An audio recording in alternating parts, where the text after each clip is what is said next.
Menuntut ilmu itu adalah sebuah keharusan untuk seorang muslim. Karena ilmu itu sangat berguna dalam kehidupan untuk memperbaiki yang salah atau untuk meluruskan sesuatu yang keliru. Namun banyak orang yang berilmu menjadi sesat, menjadi sombong, menjadi tinggi hati karena ilmu yang dia miliki. Kenapa bisa seperti itu? Apa penyebabnya? Berikut adalah suara kajian Ustadz Umar Mita Syamila terkait hal tersebut. Link kajian tersebut ada di deskripsi. Terima kasih. Kita membahas tentang beberapa akhlak yang harus dimiliki oleh seseorang ketika belajar. Orang ketika mereka belajar ilmu, terutama ketika mereka belajar ilmu syar'i di tempat-tempat yang mulia, maka salah satu akhlak yang kita miliki dari bentuk komitmen yang harus kita hadirkan dalam perjalanan kita sebagai penyandang status penuntut ilmu, yaitu adalah bagaimana setiap dari kita, setiap mencari ilmu, peganglah hatimu. Jangan sampai hati kita menjadi sombong di balik setiap pencapaian ilmu, dan jangan sampai hati kita dan jiwa kita melangit di balik setiap ilmu yang kita telah lakukan, di balik setiap ilmu yang telah kita dapatkan pada kehidupan kita. Ibu harus paham sekali. Setan itu memiliki 1000 strategi ketika menggoda manusia. Dan strategi setan itu strategi yang tidak ada habis-habisnya. Karena mereka senantiasa merumuskan setiap strategi yang berkembang sesuai dengan perkembangan dan kondisi manusia yang digoda olehnya. Setan itu makhluk yang pintar. Dan dia memiliki 1001 inovasi untuk menyesuaikan metode di dalam menyesatkan kehidupan manusia. Salah satu metode setan di dalam menyesatkan manusia itu apa? Diciptakan hati manusia untuk merasa tinggi dan merasa sombong di balik setiap pencapaian ilmu yang telah dia pelajari selama perjalanan hidupnya. Dan itu merupakan inovasi setan menyesatkan manusia. Alhamdulillah, tentunya senantiasa kita bersyukur kepada Allah atas setiap apapun yang telah Allah berikan pada kehidupan kita. Terutama yang kita syukuri kenikmatan ilmu. Karena ilmu itu memberikan kepada kita kekuatan. Ilmu itu meluruskan yang bengkok. Ilmu itu membersihkan yang kotor. Ilmu itu membeningkan yang keruh. Kalau kita mendapatkan ilmu. Ibu kalau mendapatkan ilmu, maka sesuatu yang lemah menjadi kuat. Sesuatu yang rapuh menjadi kokoh kalau ibu sudah mendapatkan ilmu. Karena ilmu itu adalah obat dan membangun imunitas pada kehidupan kita. Kenapa ada orang, wanita, ketika mereka mendapatkan cobaan yang sama, yang satu bisa mampu tegar, yang satu bisa mati bunuh diri. Contoh, ada suami berzina, lalu istrinya yang satu bisa mati bunuh diri, yang satu bisa tegar. Yang membedakan adalah ilmu. Ya, kenapa ada wanita bisa tegar melewati masa-masa yang panjang ketika dia menghadapi suami dan istri yang semacam itu? Ilmu. Ilmu itu mengkuatkan. Walaupun bentuknya ilmu tidak sebagaimana kapsul. Walaupun bentuknya ilmu tidak sebagaimana suntikan. Tapi ilmu itu memberikan kepada kita alasan untuk bertahan pada apapun ujian yang kita dapatkan pada kehidupan kita. Saya pernah menemukan seorang ibu di Bekasi, Bu. 4 anaknya autis. 4 anaknya autis. Saya tidak paham bagaimana secara medis menjelaskan tentang itu. Kenyataan yang ada, 4 anaknya autis. Rumahnya tidak ada barang. Harus ditutup, dikunci, tidak ada gelas, tidak ada piring kecuali terjaga dalam sebuah lemari yang tergembok. Tapi ibu itu tetap mampu ngaji, tetap mampu melewati kehidupan gitu. Ya karena beliau tahu ilmunya. Ada salah satu perkataan saya yang ternyata dengan izin Allah mengkuatkan beliau. Beliau berkata, ada perkataan Ustadz yang sering Ustadz ulangi dan itu mengkuatkan saya. Saya tanya apa perkataan saya itu, Ibu? Allah tidak pernah menciptakan produk yang gagal. Simple tapi mengkuatkan. Padahal itu datangnya dari Allah semata. Allah mengatakan, para ulama mengatakan, Allah tidak pernah memberikan produk takdir yang gagal. Maka sesungguhnya tidak ada yang gagal dalam setiap produk takdirnya. Yang menarik, ilmu itu menguatkan hati beliau. Inilah yang menjadikan kita harus mengerti kenapa kita sering rapuh, kenapa kita sering lemah pada kehidupan kita. Karena kita tidak tahu ilmunya untuk membangun kokohnya pada hati kita. Ilmu itu ibarat akar pada sebuah pohon yang mengikat pohon itu supaya tidak goyang kanan kiri, tidak goyang depan belakang ketika diterpa oleh angin. Makanya kalau pohon akarnya menghujam ke dalam tanah, biasanya pohon yang sudah ratusan tahun, angin sekuat apapun tidak mampu menumbangkannya. Itulah perumpamaan ilmu. Kalau ilmu sudah kita pelajari, Bu, kita tidak mudah goyang. Dikomentari teman, kita tidak mudah goyang. Dikomentari sahabat, kita tidak mudah goyang karena ilmunya sudah menancap. Tapi kalau kita masih goyang kanan, goyang kiri, itu biasanya karena ilmu kita tidak kuat. Akhirnya kayak pohon yang akarnya belum menghujam ke dalam tanah. Angin sedikit saja sudah merobohkannya. Pelajari ilmu, bukan untuk sombong. Pelajarilah ilmu, bukan untuk menjadikan kita menegaskan status kita. Pelajari ilmu bukan karena ini mengisi waktu kosong. Pelajarilah ilmu karena kita tahu bahwasanya ilmu adalah fondasi terkuat pada kehidupan kita. Yang menyembuhkan ibu dari kekecewaan setiap harapan pada kehidupan yang tidak ibu dapatkan, ilmu. Yang bisa membuat kita kuat dalam setiap perjalanan dakwah, ilmu. Karena ilmu itu selalu memberikan ketenangan. Saya beberapa hari ditanya, Ustadz, gimana perasaan Ustadz kalau tiba-tiba Ustadz melihat dirinya diolok-olok di sebuah media sosial, dilihat sama orang seluruh dunia? Saya bilang tidak ada masalah bagi saya. Karena sebelum saya berdakwah 15 tahun yang lalu, saya sudah tahu ilmunya ketika seorang guru menasihati saya. Kalau kamu nanti dakwah, kamu akan menjumpai pro dan kontra. Orang yang setuju dengan apa yang kamu ucapkan dan kamu imani, ada yang tidak setuju.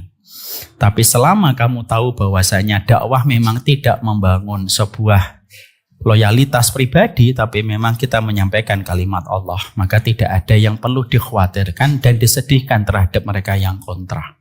Selama kita memegang dua, keikhlasan hati kita dan keyakinan kita kepada ilmu yang kita kaji sebelum kita sampaikan, semuanya itu akan menjadi mudah.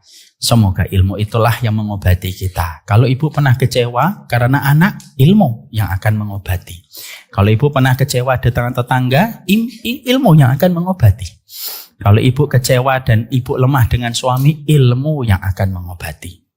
Contoh real, Bu.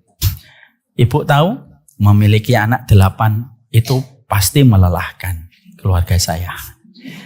Maka setiap saya mengingatkan istri saya kalau mengingatkan istri saya tidak mengingatkan dengan muluk-muluk banyak-banyak atau ayo kita pijet tuh 6 jam, enggak. Mengingatkannya itu simpel. Ada perkataan dari Imam Ibnu Qayyim yang menjadi favorit quotes-nya istri saya.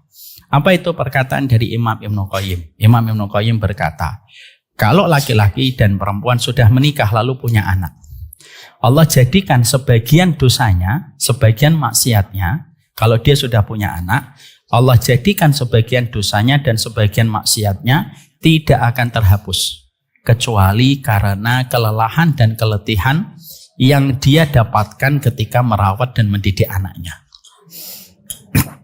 Itu favorit quotes-nya saya dan istri saya. Sehingga kalau kita lelah, kita letih gitu, kita ingat ini. Mungkin dosa-dosa kita sedang dihapuskan oleh Allah di balik kelelahan dan keletihan ketika kita mendidik dan merawat membesarkan anak kita. Itu namanya ilmu yang ngasih kepada kita obat. Maaf ya, quote ini jangan sampai kedengeran sama anak-anak kita ya sebelum masanya. Saya khawatir anak-anak kita nanti memanfaatkan. Nanti anak kita nakal lalu ditanya, kenapa kamu nakal? Ya supaya Abi dan Umi terhapus dosa-dosanya. Tapi disitulah kita paham bahwasanya ilmu selalu memberikan kepada kita sebuah ketenangan. Healing itu sebenarnya ada yang temporer, ada yang permanen. Healing yang temporer itu apa? Ibu ke hutan, ibu ke pantai, itu healing, tapi secara temporer. Setelah pulang dari hutan, setelah pulang dari pantai, datang lagi itu masalahnya. Terutama ketika bil dan nota tagihan banyak. Biasanya banyak lagi. Healingnya jadi hilang. Karena memang healing secara temporer itu di tempat wisata. Tapi ada healing yang sifatnya permanen, yaitu dengan ilmu. Makanya orang kalau habis datang dari ilmu dan kajian ilmu, maka suasana hatinya tidak sama dengan suasana hati kalau dia tidak datang ke kajian. Ibu kalau habis ngikutin kajian sama ibu ketika sudah lama tidak kajian. Beda atau tidak? Beda rasanya, beda. Itulah harga dari sebuah kejujuran. Ya. Jadi memang kita merasakan beda. Makanya mengajilah. Mengaji itu bukan karena kita kosong waktunya, mengajilah bukan karena kita pengangguran, mengajilah karena kita tahu kekuatan kita terletak pada setiap nasihat yang kita serap pada kehidupan sebagaimana tanah membutuhkan asupan air. Semoga Allah memberkahi, memberikan nikmat kepada kita supaya kita senantiasa menikmati majelis ilmu yang kita selenggarakan. Kepada Allah kita bersyukur dan kepadanya kita mengharapkan pertolongan. Noman bisa di sana sama Om Alfi. Bisa? Bisa? Ya. Ya udah duduk sini aja. Bismillah. Nah, disinilah kita ingat sebagian dosa kita tidak hilang. Kecuali karena kelelahan ketika merawat anak kita. Kita akan melanjutkan. Sebelum kita melanjutkan pembahasan kitab dan buku yang saya tulis Ta'aruf dengan Ilmu, saya ingin memberikan sebuah muqaddimah dan prolog dari satu hikmah, Bu. Kira-kira 2 pekan atau 3 pekan yang lalu saya mendapatkan hikmah. Saya mendapatkan sebuah insight yang bagus dari putra saya yang keempat. Putra saya yang keempat itu pada satu waktu beliau sedang bercermin. Anak saya keempat namanya Ja'far. Ketika beliau sedang bercermin, tiba-tiba beliau berdoa. Memang waktu-waktu ini sedang persiapan untuk murojaah di sekolahnya. Nanti habis, Nak. Maka ketika beliau sedang bercermin, maka beliau berdoa dan saya diminta mengaminkan bersama ibunya. Diaminkan ya, Bibu, ya gitu. Maka beliau berdoa, ya Allah jadikanlah aku sebagai ahlul ilmi. Jadikanlah aku orang yang bermanfaat bagi agama Allah. Doa itu baru saja dia ucapkan tiba-tiba dikoreksi oleh beliau sendiri. Tidak sampai setengah menit. Setelah selesai tiba-tiba dikoreksi. Aminkan lagi Bi. Kenapa? Doanya mau saya koreksi. Gitu. Kok dikoreksi sih? Menurut saya kok nggak ada yang salah doa itu, gitu kan? Saya bilang ya sudah, nggak apa-apa. Apa yang kamu koreksi dalam doamu? Ternyata beliau ingin mengkoreksi dengan jawaban cilubak. Maka beliau mengkoreksi tentang sebuah ucapan doanya yang bagus sekali dan menurut saya itu hikmah. Karena hikmah bisa kita temukan dan kita ambil dari mana saja. Yu'til hikmata ma yasha wa ma yu'tal hikmata faqad utiya khairan katsira. Allah memberikan hikmah kepada hamba yang Allah kehendaki dan barang siapa yang diberikan hikmah maka dia telah mendapatkan kebaikan. Saya tanya sama anak saya keempat Ja'far, kenapa dikoreksi Bang? Iya Bi, gak jadi ahlul ilmi. Kenapa kok tidak jadi ahlul ilmi? Ahlul ilmi itu bagus dan harusnya memang kita meminta sama Allah menjadi ahlul ilmi. Ibu tahu apa jawaban dari anak saya? Saya kaget, ibunya pun kaget.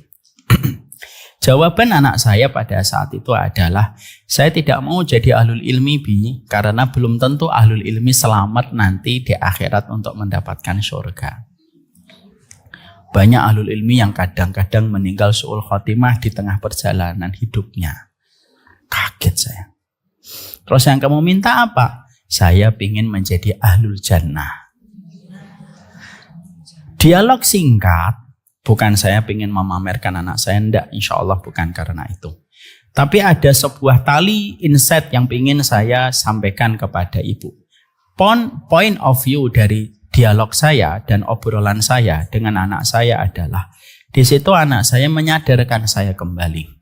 Ternyata orang yang berilmu belum tentu selamat di hadapan Allah.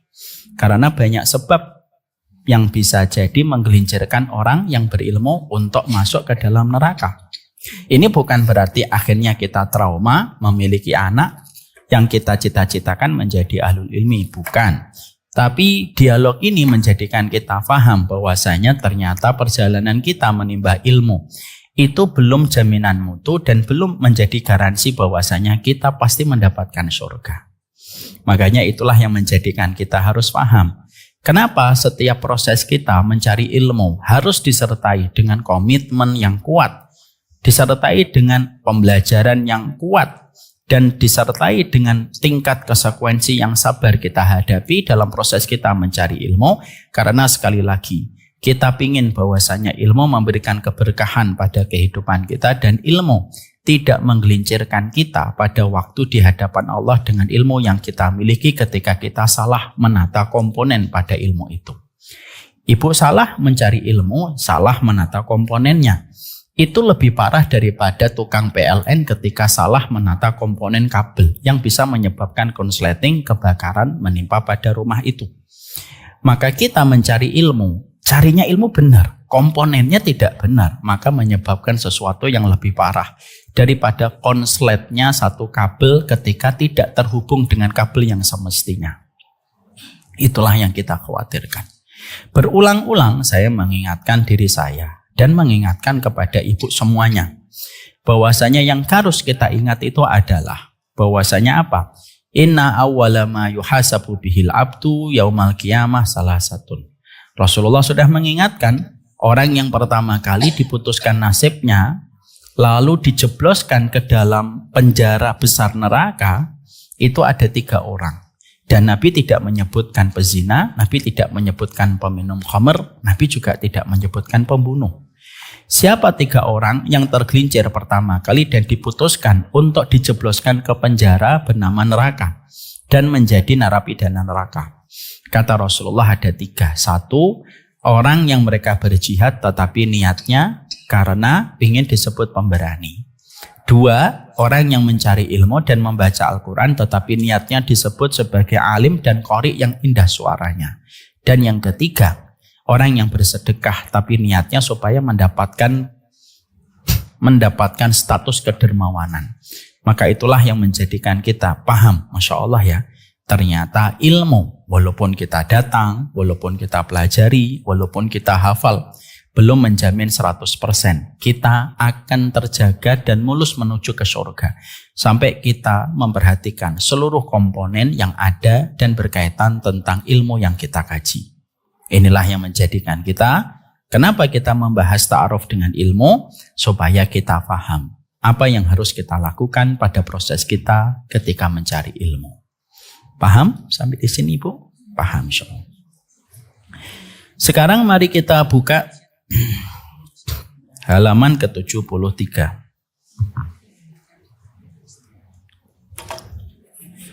Kita membahas tentang beberapa akhlak yang harus dimiliki oleh seseorang ketika belajar. Orang ketika mereka belajar ilmu, terutama ketika mereka belajar ilmu syar'i di tempat-tempat yang mulia, maka salah satu akhlak yang kita miliki dari bentuk komitmen yang harus kita hadirkan dalam perjalanan kita sebagai penyandang status penuntut ilmu, yaitu adalah bagaimana setiap dari kita, setiap mencari ilmu, peganglah hatimu. Jangan sampai hati kita menjadi sombong di balik setiap pencapaian ilmu, dan jangan sampai hati kita dan jiwa kita melangit di balik setiap ilmu yang kita telah lakukan, ya, di balik setiap ilmu yang telah kita dapatkan pada kehidupan kita. Ini perkara pertama. Ibu harus paham sekali.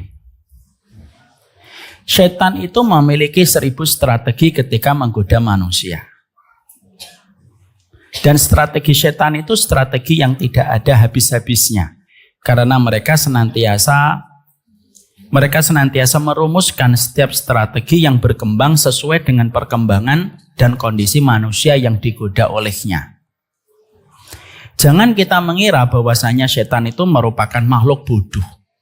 yang tidak memiliki inovasi di dalam menyesatkan manusia. Salah. Setan itu makhluk yang pintar. Dan dia memiliki 1001 inovasi untuk menyesuaikan metode di dalam menyesatkan kehidupan manusia. Salah satu metode setan di dalam menyesatkan manusia itu apa? Diciptakan hati manusia untuk merasa tinggi dan merasa sombong di balik setiap pencapaian ilmu yang telah dia pelajari selama perjalanan hidupnya. Dan itu merupakan inovasi setan menyesatkan manusia di balik ketaatan dan ilmu yang dipelajari oleh seorang manusia. Maaf ya Ibu, setan itu ketika menggoda manusia, maka strateginya berubah sesuai dengan kondisi manusia yang berubah. Kok bisa begitu Ustaz? Iya, mana dalilnya? Dalilnya dari perkataan Sa'id bin Musayyib. Sa'id bin Musayyib itu,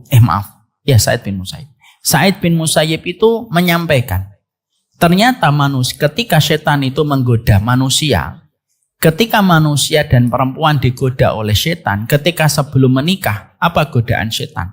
Bagaimana menjadikan laki-laki dan perempuan tampak indah di dalam hubungan mereka, tampak mesra dalam setiap ucapan mereka, tampak gombal dalam setiap perkataan mereka. Sehingga akhirnya bunga-bunga asmara itu begitu indah dirasakan. 3 jam terasa 3 menit. 5 jam terasa 5 menit. Karena panah-panah asmara yang sedang berkembang di dalam hati dan jiwa. Apa yang ingin dilakukan setan? Setelah setan yang menjadikan seseorang terkena panah asmara, puncaknya bagaimana setan bisa menjadikan 2 orang itu berzina. Itu yang dilakukan oleh setan. Kalau ada kekurangan, sang pacar mampu untuk menerima kekurangan dan lebih bersabar. Kalau ada perkara kecil, maka mereka tidak terlalu membesarkan. Kalau ada kekurangan, maka mereka menutupi mata mereka dari kekurangan pasangan yang mereka cintai. Kenapa? Itu setan. Karena begitulah strategi setan kepada laki-laki dan perempuan ketika sebelum terjadinya hubungan yang halal. Supaya mereka bisa berzina. Puncak dari dosa fisik itu zina. Saya sampaikan kembali, puncak dari dosa fisik itu zina. Tapi setelah laki-laki dan perempuan mereka menikah, mereka nikah, dalam ijab kabul mereka menikah. Strateginya setan langsung berubah total. Yang asalnya menjadikan panah asmara itu tampak begitu mekar di antara 2 hati yang saling mencinta. Maka akhirnya dirubah. Bagaimana ketika panah asmara itu sudah tertancap sebagaimana kapal sudah berlabuh pada satu pelabuhan, diangkat jangkarnya, diangkat panah asmaranya, dipatahkan gelora asmaranya. Kalau sudah menikah. Yang akhirnya setiap perkara kecil jadi besar. Perkara anduk jadi gede. Ya. Perkara lampu jadi masalah. Yang asalnya pembicaraan itu 5 menit, 5 jam terasa 5 menit, sekarang sudah mulai berubah. 5 menit terasa 5 jam. Yang ketawa-ketawa semoga diampuni dosa-dosanya. Kenapa setan itu berubah strateginya? Karena setan itu ingin bagaimana manusia kalau sudah menikah, puncak bagaimana mereka itu bisa berpisah setelah mereka berjumpa. Supaya terjadinya perceraian. Apa yang kita petik dari apa yang disampaikan oleh Sa'id bin Musayyib, strategi setan itu memiliki variasi dan tentunya dikondisikan dengan tempat-tempatnya.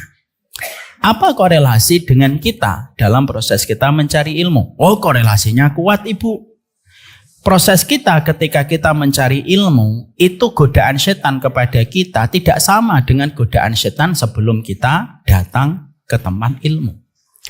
Godaan setan untuk kita sebelum kita ngaji dan sebelum kita berhijab dengan hijab yang syar'i, godaan setan itu apa? Bagaimana kita memperlihatkan aurat kita, bagaimana memperlihatkan rambut kita yang indah, bagaimana memperlihatkan kulit kita yang tampaknya putih dan bening untuk dilihat setiap orang. Dan biasanya dosanya khamr, dosanya adalah bersentuhan dengan yang bukan mahram dan sebagainya.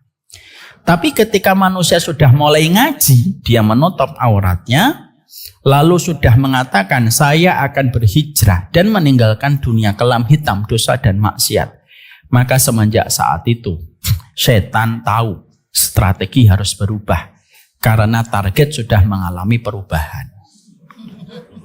Nah, ini yang ketawa ini targetnya semua. Maka targetnya itu adalah bagaimana targetnya setan itu sudah berubah. Tidak lagi menggodamu dengan musik dangdutan dan koplo. Tidak lagi menggodamu dengan khamar. Tidak lagi menggodamu dengan memperlihatkan aurat.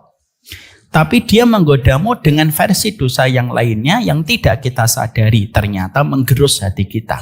Dan salah satu di antara dosa yang ditiupkan setan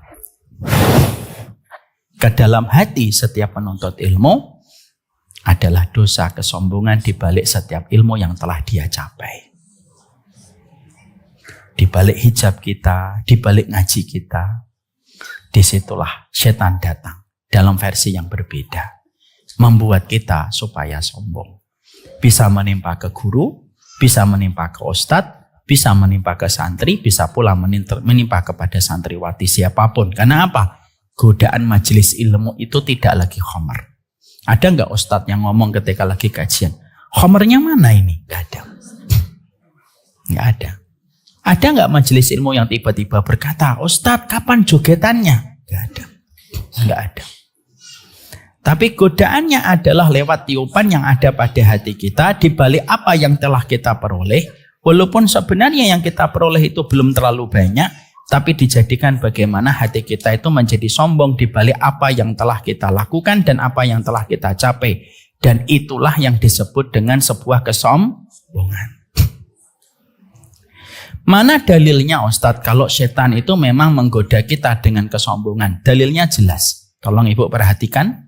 Ada sebuah kisah nyata yang pernah terjadi kepada ulama besar. Yang secara tidak langsung ulama besar ini juga merupakan guru kita. Ulama besar ini adalah Imam Ahmad bin Hambal rahimahullahu ta'ala. Beliau merupakan ulama dari kalangan Ahlussunnah wal Jamaah. Beliau merupakan imam dari ulama Ahlussunnah wal Jamaah. Maka sesungguhnya Imam Ahmad bin Hambal pernah pada satu waktu ketika sakitnya berat, sebelum merasakan sakaratul maut, maka Imam Ahmad itu tiba-tiba kayak pingsan, lalu mengigo di dalam tidur dan pingsannya. Lalu berkata, idhab, pergilah kalian, pergilah kalian. Saksi mata yang menyaksikan kejadian itu adalah putranya bernama Abdullah. Maka putranya kaget, shock, karena mendapati bapaknya berteriak mengusir seseorang. Padahal di ruangan itu tidak ada siapapun kecuali beliau, sang anak yang bernama Abdullah. Sang anak bingung dan merasa, siapa yang diusir oleh abiku? Siapa yang diusir oleh abiku ini? Kok dia mengusirku? Maka dia tidak bisa bertanya langsung karena kondisi bapaknya masih pingsan. Ketika bapaknya membaik, lalu sadar dari pingsannya, pertanyaan pertama yang diajukan oleh bapaknya, oleh anaknya adalah, Pak, kamu tadi pingsan karena tingginya demam yang kamu rasakan sampai kamu pingsan. Lalu tiba-tiba di tengah pingsanmu kamu mengusir seseorang. Siapa yang kamu usir? Apakah aku yang kamu usir, wahai bapakku? Maka pada saat itu sang bapak Imam Ahmad bin Hambal mengatakan, saya tidak mengusirmu, nak. Lah, yang kamu usir siapa? Perhatikan jawaban dari Imam Ahmad. Kisah nyata ini ada dalam kitab At-Tadhkirah li Ahwalil Mauta. Maka sang bapak lalu berkata, sang Imam Ahmad lalu berkata, yang aku usir dua setan yang duduk di sebelah kanan dan duduk di sebelah kiri. Lalu setan dari sebelah kanan dan setan sebelah kiri bersepakat. Kesepakatannya apa? Mereka mencoba untuk menjadikan aku merasa besar dengan ilmu yang telah aku peroleh. Ketika saat itu setan mengatakan semua pencapaian ilmuku. Imam Ahmad, kamu telah hafal 1 juta hadis. Imam Ahmad, kamu imam Ahlus Sunnah wal Jamaah. Imam Ahmad, kamu orang yang zahid, orang yang zuhud, orang yang bertakwa. Imam Ahmad, kau yang memiliki kelebihan. Maka ketika aku menyadari bahwasanya 2 setan ini datang untuk menggoda hatiku supaya aku merasa sombong dengan pencapaianku, tidak ada yang aku lakukan kecuali reaksiku adalah mengusir mereka supaya mereka tidak menggoda hatiku. Ini kisah nyata, Bu.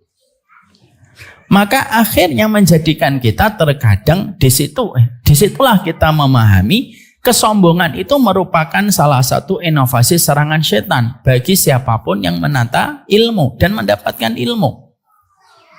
Makanya godaan terberat ketika kita mengaji, godaan terberatnya bukan ketika kita diberikan tugas oleh guru untuk menghafalkan hadis arba'in.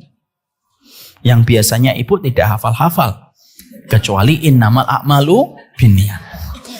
Mungkin saya juga mikir setan kalau godain kita untuk sombong, mungkin setannya mikir, kamu hafal, nggak ada yang dihafal. Nggak bercanda. Kan sombong itu kan bukan berarti harus hafal. Maka yang paling berat dalam proses kita itu menjaga hati kita ketika angin dari bawah begitu kencang menaikkan kita ke atas, lalu kita menjaga hati kita tetap berada pada tempatnya yang rendah supaya mendapatkan rahmat. Karena kita tahu rahmat Allah itu sebagaimana air, tidak pernah menggapai hati yang tinggi kecuali menggapai hati yang merendah dan membumi. Makanya itulah yang menjadikan kita di sini kita mendapatkan syarat sahnya untuk mencari ilmu itu jangan sombong. Dan bentuk kesombongan hari ini orang yang duduk di taman ilmu itu banyak. Sombong itu bukan berarti ketika dia ngaji lalu dia berkata menepuk dada. Tidak selalu begitu. Sombong itu dalam konteks ilmu bukan berarti kita berkacak pinggang ketika kita di dalam majelis ilmu. Tidak. Tapi konteks yang kita dalam kesombongan itu apa? Ketika kita merasa lebih dengan ilmu yang kita dapatkan, lalu kita menganggap lebih rendah siapapun yang ada di sekitar kita. Terlebih ketika mereka belum ngaji sebagaimana kita ngaji. Itu pun sudah terkategori sombong. Dan sombong itu lembut. Lebih lembut daripada sutra, lebih lembut daripada angin sepoi-sepoi yang masuk ke dalam hati kita. Lembut. Sebagaimana banyak penyakit-penyakit berat itu datang diidap oleh setiap manusia dengan tidak terasa, saking masuknya pelan-pelan gitu, sampai orang itu tidak menyadari dirinya sakit. Sama penyakit kesombongan itu datangnya pelan-pelan. Di balik setiap pencapaian yang telah kita peroleh dan di balik setiap pencapaian ilmu dan ibadah yang telah kita kerjakan. Lalu kita menjadi sombong. Lalu kita suka merendahkan. Di balik setiap kata-kata yang kita miliki, akhirnya kita merendahkan setiap orang. Jangan ngaji hari itu, kalau yang hari itu tidak ada ilmunya. Kalau ngaji sama saya, insya Allah ada ilmunya. Hari ini sama ustadz saya. Itu pun termasuk terkategori bagian dari sebuah kesombongan. Dan kesombongan itulah yang menjadikan akhirnya porak-poranda keberkahan ilmu yang kita dapatkan. Dan akhirnya kita urung mendapatkan pahala, kita gagal mendapatkan kebaikan, kita terputus dari keberkahan. Kapan? Kalau sudah ada kesombongan pada hati manusia. Hati-hati masalah kesombongan ini. Ini bukan masalah ringan di hadapan Allah. Ya. Maka setidaknya ada 3 perkara yang paling kita khawatirkan, Bu. Kalau sampai dalam diri kita, dalam proses keilmuan kita, tidak menjaga diri kita supaya kita senantiasa berada pada kerendahan hati kita. Apa 3 perkara yang akan merusak kita dan menjadikan kita mendapatkan berbagai macam kecelakaan pada kehidupan kita, kalau kita secara tidak sadar sudah sombong pada pencapaian ilmunya. Makanya maaf ya, kalau ibu ngaji di sini, hanya untuk menyombongkan diri, maaf, tidak usah ngaji. Kalau ibu ngaji di sini hanya untuk merendahkan orang yang tidak sama dengan kita, tidak usah ngaji. Makanya saya dihujat sama orang, saya merasa tenang. Kenapa? Saya tahu, saya dan dia memang frekuensinya nggak sama. Ngapain saya harus sedih sama orang yang frekuensinya memang nggak sama dengan saya?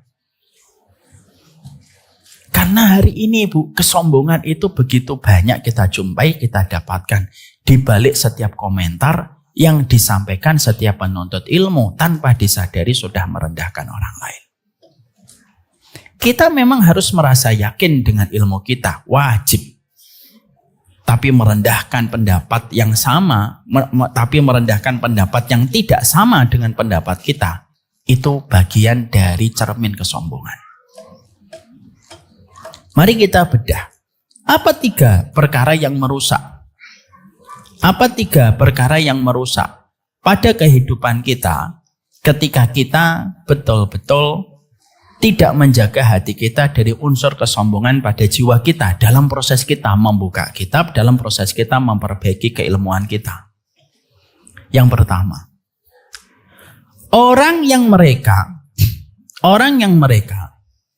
memiliki hati yang sombong, dibalik apapun yang dia jadikan alasan untuk sombong, maka Allah meninggalkannya dan Allah tidak ada hajat kepada keberadaannya. Saya ulang kembali.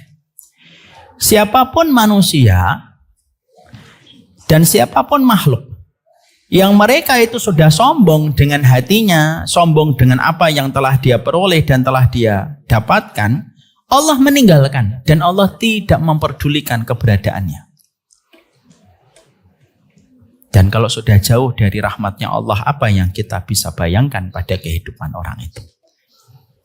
Sudah ditulis, Bu? Kalau sudah, diletakkan pulpennya. Saya tanya sama Ibu. Ibu, apa persamaan antara Nabi Adam dengan iblis?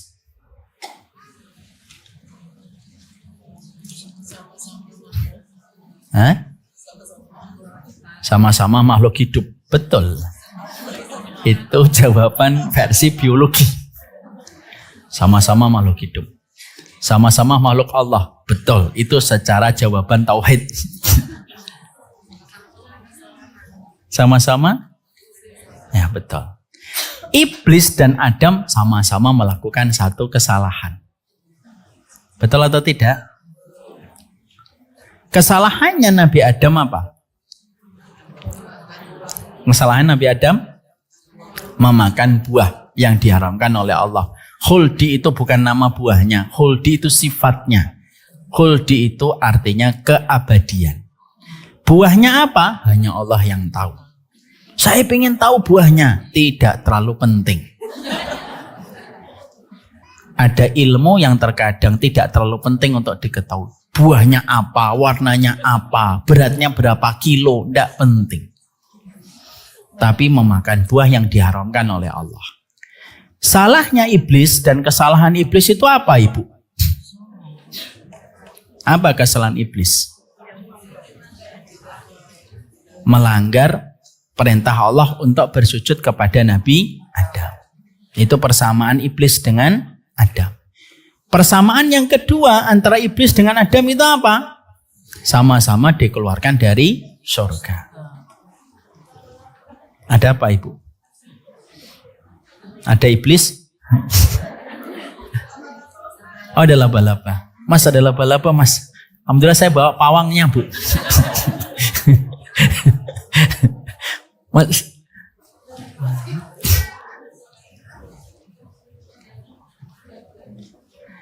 Kalau kayak gitu, coba kita terapi dengan terapinya Umar bin Khattab. Kalau kamu makhluk Allah, jangan ganggu kami sedang belajar. Mas, hati-hati, Mas. Ini pakai tisu.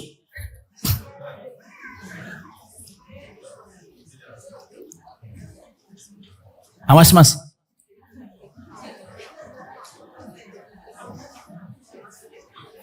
Tuh. Itulah kebaikan membantu orang. Beliau mengusir laba-laba dapat tas bersama istri. Oh, enggak ya.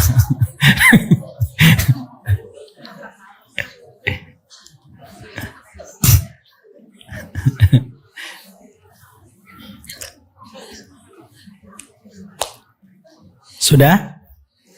Ada lagi kalajengking? Enggak ada. Ini sampai mana tadi? Oh iya. Sama-sama dikeluarkan dari surga. Sama-sama diturunkan ke dunia. Bedanya adalah Nabi Adam ke atas muka bumi, iblis ke dalam pusaran air lautan. Dan kita tidak tahu di mana iblis itu membangun kerajaannya. Tapi yang jelas iblis itu diturunkan di lautan.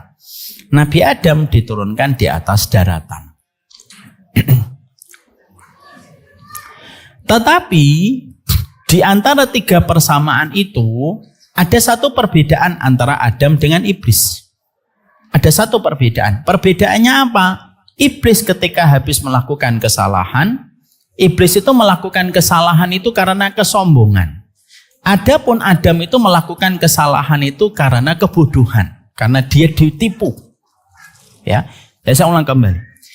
Iblis itu melakukan kesalahan karena kesombongan. Tapi Nabi Adam itu ketika melakukan kesalahan itu karena beliau ditipu oleh makhluk yang bernama iblis. Bukan karena kesombongan.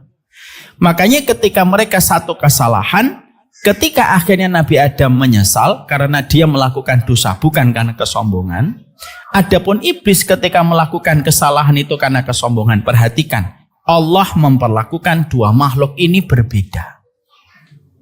Makanya terjadi sebuah dialog sebelum Nabi Adam diturunkan dari surga, Bu. Ibu tahu dialognya? Dialognya begini. Allah bertanya sama Adam, "Lima akalta hadhihi syajarah?" Kenapa wahai Adam kamu memakan buah yang aku telah haramkan untukmu? Perhatikan jawaban Nabi Adam, Bu. "Ma dhanantu anna ahadan yahlifu bika kadiban." Wahai Allah, saya itu tidak pernah menyangka ada satu makhlukmu yang berkata, bersumpah dengan namamu, tetapi dia berdusta. Karena pada saat ketika iblis menggoda Nabi Adam untuk memakan buah itu, iblis itu berkata, "Demi Allah Adam, ini buah yang bisa mewariskan keabadian." Dan iblis mengatakan dengan kata, "Demi Allah." Makanya jawaban Nabi Adam ketika ditanya, kenapa kamu itu memakan buah itu? Jawaban Nabi Adam itu menggambarkan tidak ada kesombongan. Ma dhanantu anna ahadan yahlifu bika kadziban. Saya nggak ngerti kalau ternyata ada orang yang berani memakai namamu padahal dia berdusta. Makanya Allah langsung kasihan sama Nabi Adam. Makanya Bu, dikasihani Allah itu bahagia. Kan ada banyak orang mengatakan, saya tidak mau dikasihani. Rugi.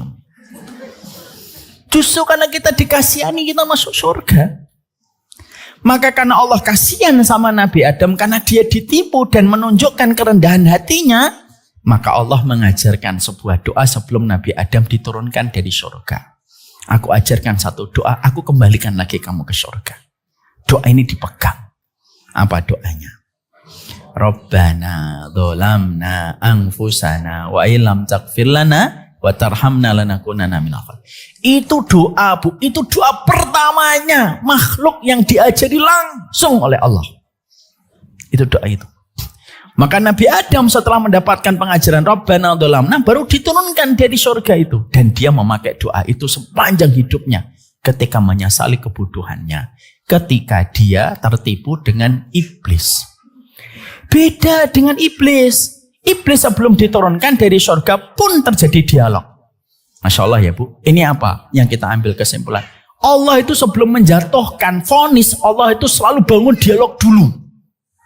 Allah tanya dulu sama iblis, kenapa kamu tidak mau sujud kepada Adam? Dijawab sama iblis, khalaqtani min narin wa khalaqtahu min tinin. Kamu itu menciptakan aku dari tanah, menciptakan aku dari api, dan engkau ciptakan Adam dari tanah. Ana khairum minhu, saya lebih baik daripada Adam. Kesombongannya nampak di balik jawaban yang disampaikan iblis ketika dia mengatakan kepada Allah. Maka kesombongan itulah yang menihilkan dan menghapuskan rahmat Allah kepada iblis. Allah biarkan iblis diturunkan dan Allah tidak membimbing iblis untuk kembali kepadanya. Dan Allah jadikan iblis itu memiliki sifat ar-rajim yang terlaknat disebabkan karena kesombongan. Makanya Bu, bisa jadi kita juga mengetahui betul kesombongan pada ilmu itu hati-hati. Karena kesombongan itu yang menjadikan Allah nanti tidak memperdulikan keberadaan kita. Karena tidak ada yang bisa menjadikan kita mampu beribadah dan menjalankan ketaatan itu ketika kita sombong. Padahal kita tahu itu semata-mata karena pertolongan Allah. Yang bisa menjadikan ibu berhijab syar'i Allah. Yang bisa menjadikan ibu menutup aurat Allah. Yang bisa menjadikan ibu tadi malam bangun di jam 3 lalu sholat itu Allah. Yang menjadikan kita tadi pagi zikir Allah. Yang menjadikan saya pergi dari Bekasi menuju Pamulang kajian pagi tadi Allah. Tidak ada yang perlu untuk disombongkan. Kenapa kesombongan menjadi dosa besar yang dibenci oleh Allah? Berarti kalau kamu sombong, kamu menafikan pertolongan Allah yang tidak pernah lepas dari kehidupan setiap makhluk apapun yang telah dia kerjakan. Makanya Bu, Ibnu Taimiyah itu kalau dia merasa ada di dalam hatinya itu satu waktu ada bibit-bibit kesombongan, beliau meruqyah hatinya. Ibnu Taimiyah, ulama besar. Apa yang dilakukan Ibnu Taimiyah ketika beliau merasa ada bibit kesombongan pada hatinya? Ibnu Taimiyah itu biasanya akan berkata, ditepuk-tepuk dadanya, iyyaka na'budu wa iyyaka nasta'in, iyyaka na'budu wa iyyaka nasta'in, iyyaka na'budu wa iyyaka nasta'in, iyyaka na'budu wa iyyaka nasta'in. Apa artinya iyyaka na'budu wa iyyaka nasta'in? Kepada engkau kami menyembah dan kepada engkau kami meminta pertolongan. Kenapa Ibnu Taimiyah, ulama besar, meruqyah hatinya ketika hatinya ada bibit-bibit kesombongan dari pencapaian ilmu yang telah digapai oleh Ibnu Taimiyah membacakan itu? Karena ayat itu ngajarin kepada kita semuanya, ibadahmu itu bukan karena hebatmu, tapi ibadahmu itu semata-mata pertolongan Allah yang hebat ketika menolong dirimu. Itu yang diucapkan Ibnu Taimiyah ketika dia sambil memegang dada. Makanya kalau kita misalkan ibu-ibu habis membuat status gitu dan statusnya banyak yang nge-like. Follower ibu 300 tapi yang like 3 juta. Itu pasti robot itu. Maka ketika ibu menjaga hati itu, iyyaka na'budu wa iyyaka nasta'in, iyyaka na'budu wa iyyaka nasta'in. Karena bukan kuatnya kita dan pintarnya kita yang mendatangkan orang itu untuk mengambil manfaat dari apa yang kita share. Allah yang mendatangkan. Wong kita mengatur diri kita untuk tertawa dan kita menangis saja nggak bisa kok, apalagi mengatur orang untuk datang dalam kehidupan kita. Ya udah bisa. Ibu bisa nggak ngatur kapan ibu ketawa dan ibu menangis? Tidak bisa Bu. Apalagi mengatur kehidupan yang lebih daripada itu. Ada nggak orang bisa ngatur kapan ketawa, kapan menangis? Nggak ada. Insya Allah nanti habis duhur saya ketawa Ustaz. Habis isya ya nangis. Nggak bisa Bu. Lah kalau kamu saja tidak mampu mengatur kapan kamu ketawa dan kamu kapan menangis, kamu tidak bisa mengatur kapan itu terjadi, apalagi mengatur yang lebih besar daripada ketawa dan ketika menangis. Yang mengatur kamu sujud, yang mengatur kamu rukuk, yang mengatur kamu memakai hijab, yang menjadikan kamu merasa risih kalau auratnya kelihatan ketika keluar rumah. Hatimu bisa memiliki kondisi semacam itu karena pertolongan Allah. Yang menjadikan kamu malu ketika dilihat itu Allah. Yang menjadikan kita tidak mau melakukan dosa Allah. Dan tidak ada yang perlu disombongkan di balik setiap ilmu dan pencapaian yang telah kita peroleh. Dan jangan mudah bagi kita untuk merendahkan orang yang berdosa sekalipun. Walaupun tampaknya di mata kita dia berdosa, jangan rendahkan. Karena bisa jadi di satu waktu yang tidak kita sadari sebelum dia meninggal dunia bisa jadi dia bertobat dan Allah terima tobatnya. Tapi bisa jadi dengan ibadah yang kita lakukan, ilmu yang kita kerjakan, bisa jadi belum tentu kita mendapatkan rahmat sampai kita istiqomah hingga kita menutup mata. Ibu tahu nggak ada kisah? Dalam satu kisah yang hasan ini diriwayatkan. Pada zaman Nabi Musa, tiba-tiba Nabi Musa itu mendapatkan perintah dari Allah. Musa, pergi ke tempat ini. Di situ nanti ada satu orang yang mayatnya kamu tolong mandikan, kafani dan kuburkan. Nabi Musa itu mikir gitu. Kenapa Allah menyuruh saya? Ada apa dengan orang ini sampai Allah yang menyuruh saya? Nabi Musa sebagai seorang Nabi Kalimullah, datang dia ke tempat itu, cari. Ternyata betul ada mayat di tempat itu. Mayat itu dibiarkan orang lalu lalang gitu. Tidak ada yang memperdulikan mayat itu. Nabi Musa kan bingung. Loh, ini ada orang mati kok orang lalu lalang. Dianggapnya ini bangkai kucing apa? Ini bangkai manusia ini. Jasad ini. Lalu beliau bertanya sama orang di sekitar tempat itu. Hei kalian rakyat, apa yang kalian lakukan sama jenazah ini? Kenapa kalian tidak memandikannya, mengkafaninya, dan menguburkannya secara baik-baik? Orang-orang di tempat itu lalu berkata, dia itu pendosa, peminum khamr, pezina, semua dosa besar telah dilakukan olehnya. Kalau dalam bahasa kita, dialah sampah masyarakat. Tidak usah, biarin aja membusuk di tempat itu. Tidak usah diurus. Sampah masyarakat. Yang namanya sampah itu kan dicampakkan dan dibuang. Lalu Nabi Musa itu berkata, kalau dia memang sampah masyarakat, kenapa kita harus menguburkannya? Lalu beliau bertanya sama Allah, ya Allah, aku taat kepada perintahmu. Tapi yang aku dengarkan bahwasanya dia itu adalah satu sampah masyarakat. Apakah perintah ini tetap aku kerjakan ya Allah? Allah berkata kepada Nabi Musa, tetap kerjakan. Lalu Allah berfirman dan berkata, tahukah kamu Musa, orang ini memang pendosa, orang ini memang berbuat maksiat. Tapi sebelum dia meninggal dunia, dia sakit. Di dalam sakitnya, dia berdoa. Doanya apa, wahai Musa? Dia berdoa begini. Ya Allah, ampuni dosaku. Ampuni maksiatku ya Allah. Kalau engkau memberikan ampunan kepada diriku atas perbuatan maksiatku ya Allah, setan akan menangis dan sedih ketika mendengar rahmatmu mengalahkan dosaku. Dan para wali-walimu akan bergembira ketika barisan orang-orang beriman yang mendapatkan rahmat semakin banyak di akhirat. Tapi kalau engkau tidak mengampuni aku ya Allah, setan dan iblis akan bergembira dan tepuk tangan karena mereka telah berhasil menyesatkan aku sampai mati. Dan aku tidak mendapatkan rahmat. Dan wali-walimu akan bersedih ketika tidak bertambahnya orang yang mendapatkan rahmat. Karena redaksi doa itu Allah memberikan rahmat dan mengampuni orang itu. Apa pelajaran yang kita peroleh, Bu? Kita tidak pernah tahu, Bu. Makanya jangan benci seorang muslim itu kayak benci sama orang kafir. Ada orang ngaji membenci muslim kayak orang kafir gitu. Membenci orang muslim itu kayak membenci orang non muslim gitu. Gak ada kebaikannya sama sekali. Bahkan yang paling tragis kadang-kadang itu apa? Dia bisa damai sama orang non muslim, sama seorang muslim yang hanya beda 1-2 perkara fikih, dia bencinya luar biasa. Gimana sih caranya mengaji? Maka inilah yang menjadikan kita jangan menyombongkan.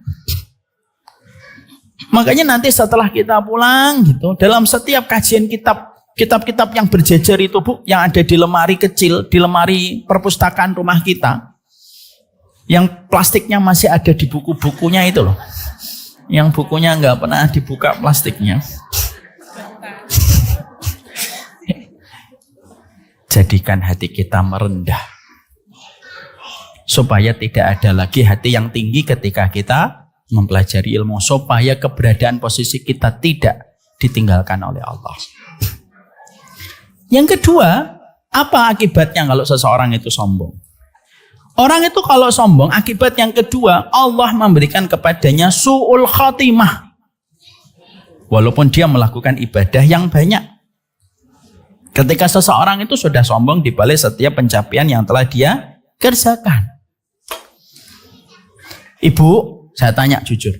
Ibu pasti pernah dengar kisah yang disampaikan ustadz siapapun. Ada nggak ahli ibadah yang ketika meninggal dunia tragis matinya su'ul khatimah? Ada atau tidak? Ada. Kita pernah mendengar seorang muadzin yang dia adzan selama 40 tahun, tidak pernah ketinggalan shop yang pertama, tapi meninggal dunianya dia terpesona dengan seorang wanita. Ketika terpesona dengan wanita, Maka dia akhirnya melamar wanita itu, tapi wanita itu menerima lamaran dengan satu syarat. Kamu murtad dari agamamu. Dan muadzin itu langsung murtad. Pada hari tepat dia menikah, maka dia meninggal dunia. Dalam kondisi sebagai orang yang murtad. Pernah dengar kisah ini? Pernah. Ibu pernah mendengar kisah yang terjadi yang disampaikan oleh Rasulullah pada zaman Bani Israel. Ada laki-laki soleh yang beribadah selama ratusan tahun. Lalu akhirnya dia dititipin dengan seorang gadis di rumahnya. Lalu akhirnya dia setuju. Dia berada di lantai kedua, gadis yang dititipkan kepadanya ada di lantai pertama. Sampai akhirnya terjadinya perzinahan dengan gadis itu. Lalu mengandung, dibunuhlah gadis itu bersama dengan janinnya. Lalu kelakuannya ketahuan sama orang ketika setan yang membuka. Lalu dia disiksa oleh orang kampung dan ketika sebelum mati dia berkata, saya murtad dari Allah. Pada saat itulah dia meninggal dunia. Pernah dengar hadis itu? Pernah. Kita pernah mendengar kisahnya Abdullah Al-Qasimi. Nanti dicek di internet, Abdullah Al-Qasimi. Seorang yang betul-betul dia itu orang yang berilmu. Lalu akhirnya meninggalnya ketika dia menikah dengan seorang wanita yang berpikiran ateis, berpikiran komunis gitu, sampai akhirnya dia menjadi murtad dan asalnya adalah seorang yang disanjung sebagai ulama besar, Abdullah Al-Qasimi. Mungkin pernah mendengar cerita itu? Pernah.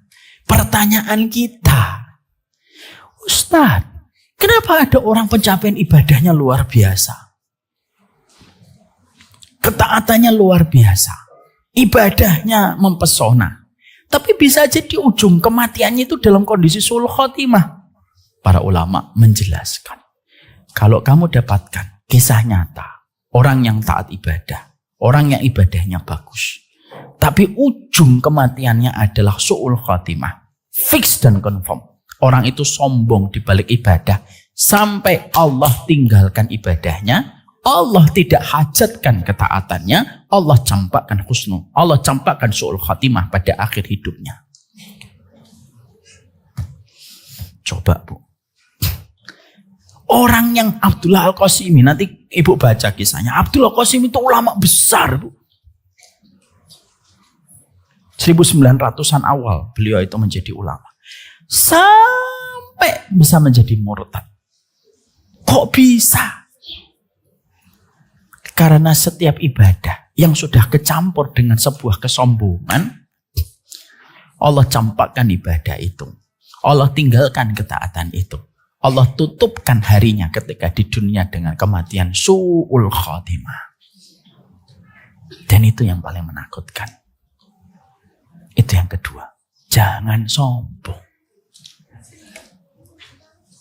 Di balik setiap apapun yang telah kita gapai hari ini. Yang ketiga. Apa yang akan Allah berikan kepada manusia ketika manusia itu sombong dalam kehidupan hatinya? Allah jadikan hatinya mati sampai tidak bisa lagi menerima masukan dari siapapun. Nah ini yang paling parah.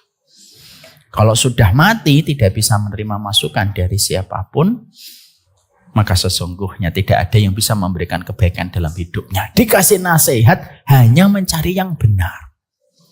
Pembenaran atas sikapnya. Ketika dikasih masukan, dia tidak peduli karena dia hanya mencari yang sesuai dengan keinginannya. Maaf ya Bu, tidak setiap orang yang meminta nasihat kepada kita dan kita ketika meminta nasihat itu kadang-kadang ini maaf itu semuanya. Kita ini kadang-kadang meminta nasihat itu sebenarnya nggak minta nasihat, minta pembenaran atas apa yang kita lakukan. Orang kalau sudah sombong, kalaupun dia membuka dirinya dengan nasihat, hanya mencari pembenaran atas apa yang telah dia perbuat. Dan kalau orang sudah tidak lagi peduli dengan nasihat, sebagaimana tanah yang tidak pernah terbasahkan dengan air, kering, kaku, dan akhirnya banyak melukai orang. Makanya itulah yang menjadikan kita musuhnya ibu dan musuhnya saya itu satu. Sombong kadang-kadang masuk di hati kita. Kalau mau ngaji, ngaji. Tapi tidak usah ikut berkomentar pada sesuatu yang ibu tidak ketahui. Daripada ibu ikut berkomentar pada sesuatu yang ibu harus pertanggungjawabkan di akhirat untuk berjumpa dengan orang itu. Dan belum tentu ibu menang di depan orang itu. Hari ini tuh zaman orang tuh begitu gampang berkomentar. Setiap orang tuh ngomong, bahkan ngomongannya itu mengalahkan orang yang belajar ilmu syar'i ya sekian lama. Walaupun dia tidak pernah belajar ilmu syar'i. Maaf ya, kadang-kadang culture-nya ilmu dunia itu lebih dihormati daripada culture-nya ilmu akhirat. Ilmu dunia kalau misalkan kita tidak pernah belajar arsitek, jangan ngomong tentang bangunan di depan arsitek-arsitek. Ya atau tidak? Orang kan ngomong, ini bangunan ini sisinya kurang ini, simetris ini. Lalu ditanya, pernah arsitek di mana Pak? Tidak pernah, saya cuma sampai SMP. Sentil langsung. Orang kalau nggak pernah belajar kedokteran lalu tiba-tiba ngomong tentang medis, kira-kira para dokter menerima? Nggak nerima Bu. Tapi anehnya, orang nggak pernah belajar agama, sekalinya punya akun ngomong kepada orang yang belajar agama syar'i bertahun-tahun, walaupun nggak pernah mondok, walaupun ikroknya ikrok 3, itu pun karena gurunya kasihan, harusnya ikrok 2. Kalau ngomong agama itu semau-maunya, ya atau tidak zamannya hari ini? Dan kita harus menerima perkataan itu. Itulah zaman agama hari ini, Bu. Jangan. Makanya itulah yang menjadikan kita meminta kepada Allah, rendahkan hatiku. Sama Bu, ibu juga nggak boleh sombong di depan suami. Kadang-kadang ada wanita nggak sombong di depan lingkungan luarnya, tapi sombong di depan suami. Jangan. Ya, pulang-pulang. Mas, kamu tahu nggak 3 sebab kehancuran orang kalau sombong? Tuh kan? Nggak paham kan? Nggak ngerti kan? Makanya ikut ngaji. Kamu tahu nggak bedanya iblis dengan Adam, Mas? Nggak. Yang sombong lah. Prosesnya ibu dengan prosesnya suami itu terkadang dijadikan Allah nggak sama. Kenapa terkadang kita dijadikan antara kita dan suami kita itu prosesnya kita tidak sama? Supaya kita lebih mengerti arti kesabaran untuk meminta dan berharap kepada Allah semata. Dan jangan pernah mengukur ukuran ketaatan dan keilmuan suami kita dengan ukuran ketaatan kita. Karena bisa jadi ilmu yang ibu dapatkan, ketaatan yang ibu kerjakan, bisa jadi. Karena akses rezeki yang diberikan suami ketika suami ibu mengizinkan. Silakan ngaji. Saya belum bisa ngajarin kamu. Maka cara feedback untuk membalas kebaikan suami, sabarin kekurangan dan prosesnya. Jangan malah kita tuntut macam-macam yang berlebihan tanpa kita sadari kita sudah menyombongkan diri kita dan merendahkan suami kita. Ya, jangan pulang-pulang langsung sini Mas. Qala Allah Ta'ala fil Qur'an. Ya, salah. Nggak kena Bu kayak gitu. Sabarin. Sabarlah. Selama suami kita tidak melakukan dosa-dosa yang melampaui batas. Kecuali ketika suaminya seseorang sudah melampaui batas, ibu dikasih pilihan oleh Allah. Kalau mampu sabar, ketika dia mau balik, temenin. Kalau ibu mau sabar dan kuat. Tapi kalau memang ibu tidak sabar dan tidak kuat dan tidak ada lagi ketenangan, ya sudah tinggalkan karena Allah. Karena fungsi dari pernikahan itu mendapatkan ketenangan. Litaskunu ilaiha. Jadi jangan sombong sama suami. Kok kenapa ya Ustaz, saya kalau nasihatin suami itu kadang-kadang gak diterima Ustaz. Maaf ya Bu. Kadang-kadang nasihat istri kepada suami tidak diterima bukan karena nasihatnya. Karena metodenya. Dan terkadang karena waktunya yang kurang tepat. Dia lagi capek, jangan dikasih nasihat. Dia lagi lapar, jangan dikasih nasihat. Betul Bu. Loh ini betul, saya nggak bercanda. Makanya Umamah bintu Haris, seorang sahabat wanita itu mengatakan, nak, jangan ngomong apapun yang berat sama suamimu. Kalau suamimu masih kosong perutnya. Penuhi perutnya dulu dengan makanan dia suka, barulah kamu menyampaikan hajatmu. Ya. Makanya dari sinilah kita paham Bu, kalau pas waktu Ramadan jangan ngasih tahu pas jam 2 siang Bu. Aper sekali dia. Enggak kena nanti. Maka metode itu yang diperlukan. Kalau memang Allah belum membukakan hatinya, berdoalah. Karena sesungguhnya pelita itu terkadang datang dari sebuah doa yang dimulai dari hati yang ikhlas. Ada enggak suami istri yang berjalan seiringan dalam kajian? Ada, banyak. Ada enggak suami istri yang tidak berjalan seiringan bersama dalam kajian? Banyak. Lebih banyak daripada yang pertama. Kenapa Ustadz? Karena Allah ingin memberikan kesabaran kepada salah satu pasangan. Supaya dia mendapatkan pahala yang begitu besar ketika bersabar dalam ketaatan bersama dengan sang suami yang terkadang tidak sesuai dengan tidak sesuai ekspektasi hati. Ya, maka disitulah yang ketiga, arti buruknya kalau sombong. Sekarang saya menjelaskan akhirnya. Sombong itu ada 3, Bu. Kata Imam Adz-Dzahabi. Sombong itu ada 3. Di antara 3 kesombongan ini yang paling buruk adalah nomor 3. Apa sombong itu? Sombong yang pertama, sombong dengan harta. Ini sombong yang tercela sekali, tapi bukan yang paling tercela. Hartanya memang banyak. Ya, dia sombong, tercela, tapi bukan yang paling tercela. Hartanya banyak, Bu. Berlimpah hartanya. Kalau jatuh uang 100.000, Mas, iya, itu uangnya jatuh berapa? 100.000. Udah ambil aja gitu. Songong banget. Itu sombong dengan harta, tercela, tapi bukan yang paling tercela. Bukan berarti ibu nanti sombong dengan harta. Ini tercela. Tapi bukan yang tercela. Bukan yang paling tercela. Yang kedua, sombong dengan jabatan. Jabatannya tinggi, dilihat setiap orang dan diinginkan setiap orang.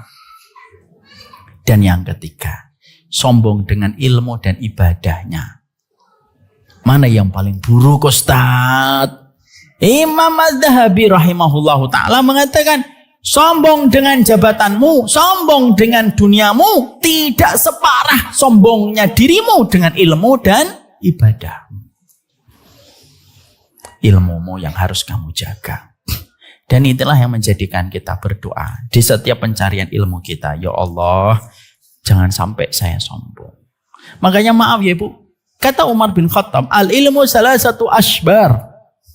Ilmu itu memiliki 3 tingkatan. Faman dakhalaha fi syibril awal. Siapapun yang memasuki pada putaran pertama, pada waktu dia mencari ilmu, dia sombong. Kalau dia meneruskan pusaran yang kedua, dia akan tawadhu. Kalau dia terus meneruskan proses mencari ilmunya dan tidak pernah fanatik, dia akan sampai pada putaran yang terakhir. Putaran terakhir itu apa? Alima annahu ma ya'lam. Dia baru sadar, ya Allah, ilmu saya itu tidak ada apa-apanya. Kok selama dulu kok bisa sombong itu gimana sih?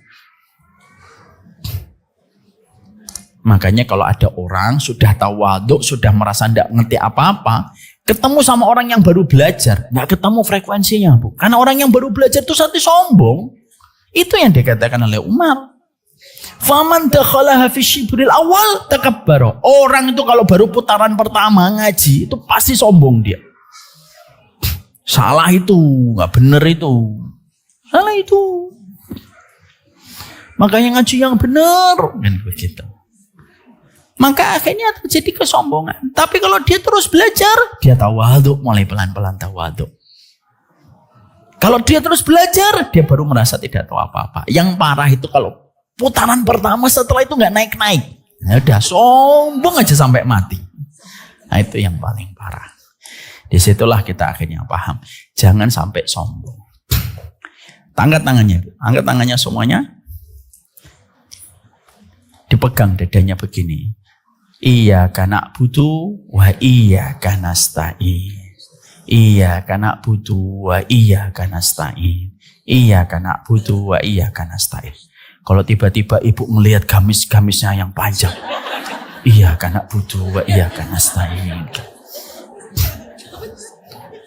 Ketika ibu nanti melihat tumpukan-tumpukan bukunya yang banyak dan semuanya penuh coretan. Iyyaka na'budu wa iyyaka nasta'in.